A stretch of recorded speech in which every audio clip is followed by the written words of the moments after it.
So to go back to the original question about how do you get on, you can join as a postgraduate diploma student if you have, say, a bachelor's degree but not as good enough, not at the CGPA of 3, or if you what we refer to as a sub-degree level qualification, so a relevant diploma plus work experience at a suitable level, so that it would be plus 4 years since you completed your diploma.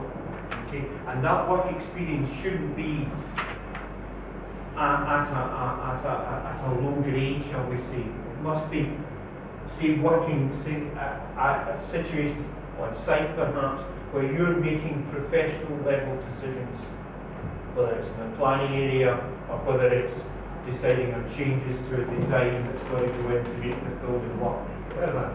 So you're making, in effect, you're working like a graduate. Okay.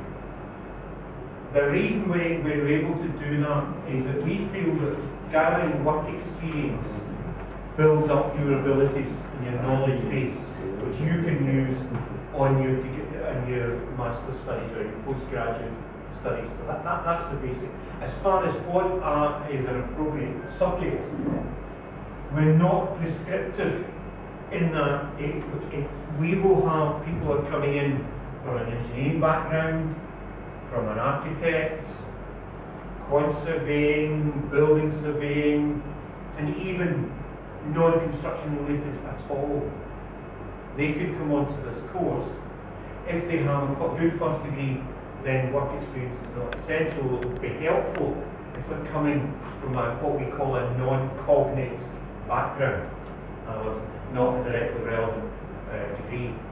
But if it's sub-degree, then it has to be relevant employment that comes with it to get in. Okay? We've had some quite unusual backgrounds for somebody coming into construction, where people have come from a fine arts background, have studied painting, that sort of thing, and realised they can't make a living out of it, and they thought this was a way through. So they went and got themselves some relevant work experience, and then came on to the course and became professionally qualified. Okay, so are there any questions before I do my song and dance act? Right. Steve.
I'd introduce myself as Director for Transnational Education.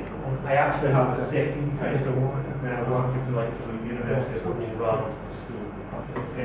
For anybody who's not interested, that actually is a view on the University Looking Students Association. We've done this bit already. Okay. Just out of interest, we are one of 8 academic sections, if you like, of Heriot-Watt. The first 6 offer both undergraduate and postgraduate courses.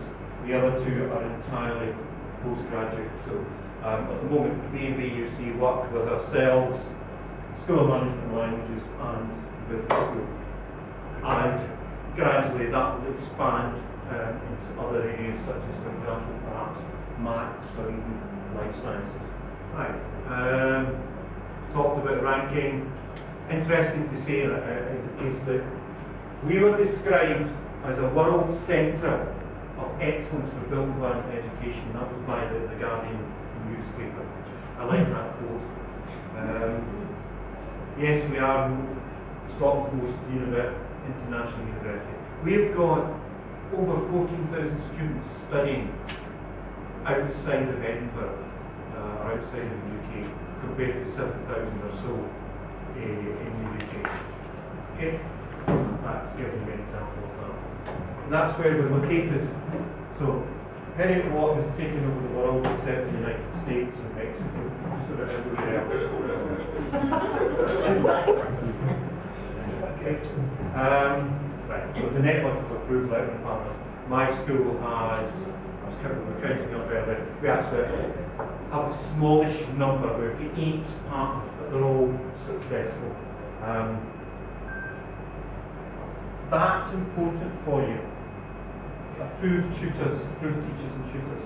What it means is not only is it the high quality of learning materials that you'll be exposed to, but the tutors that you'll be faced with in class here are approved by the university on the basis of not only their academic background, but also their experience and knowledge in the greater outside world. Because what they are doing is providing the local context to our courses.